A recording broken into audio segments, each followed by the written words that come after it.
Good morning. My name is Susan Tucker, and I'm here to talk about a paper published this year by Villarino et al.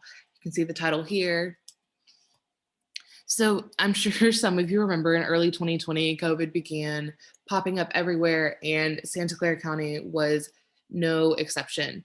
Um, Villarino et al. Used techniques like contact tracing and whole genome sequencing to see how the disease went through the community and how it mutated as it progressed through Santa Clara County. The objective was to track introduction, transmission, and persistence or disappearance of different viral strains in the city, county. So, how did they get this data? Nasal and oropharyngeal swabs were taken from possible COVID 19 cases and placed into a database. The CDC analyzed 101 cases, and contact tracing was established through interviews with these patients, largely over the phone. So if you can see on the right here, data collection was between January 21st and March 21st, 2020.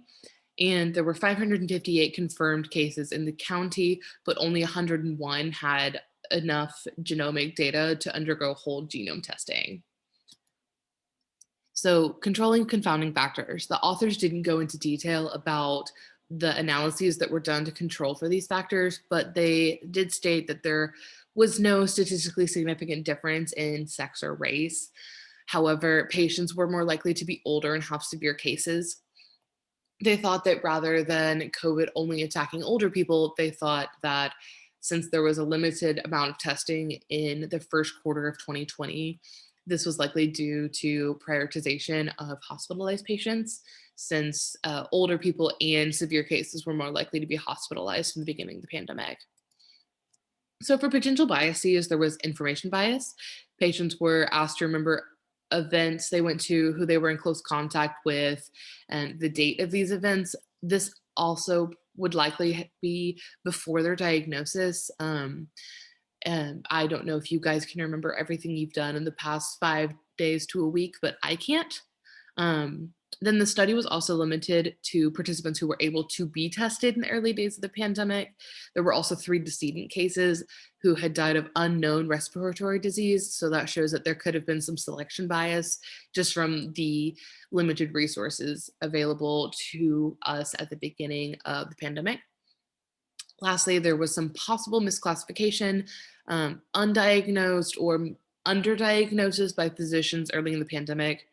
There was a limited understanding of what COVID was, how it presented, how to test for it, how to treat it. So it's almost certain that there were positive cases that were not classified as COVID 19.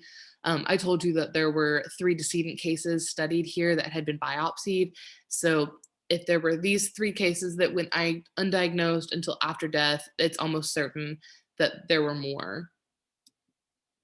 So the study limitations were, as I was just describing, that there were likely cases that we didn't know of who passed away and did not get biopsied. So limited to the general population's understanding and even physicians' understanding of what COVID was. And then in addition, the study was limited to those who were able to be tested and the tests that had significant or sufficient data for whole genome sequencing. The major conclusions of this study is that Santa Clara County had community transmission almost a month earlier than they thought. Some unexplained cases were followed through in contact tracing, and they were able to find out how these specific people got COVID. Some cases were originally thought to be from travel, were actually due to community transmission, and people were most likely to be infected with a strain called D614G. That was the spike mutation in it. It started in late February, and even after initial data collection ended, they were more likely to be infected in Santa Clara County with this kind of COVID than any other. If you're interested in learning more about the work by Villarino et al., here is the citation for this paper. It was really interesting to read and see how researchers reacted to the beginning of the pandemic and how they could use their data to help inform policy decisions like stay-at-home orders and mask mandates. Thank you so much for your time. I hope you have a great rest of your day.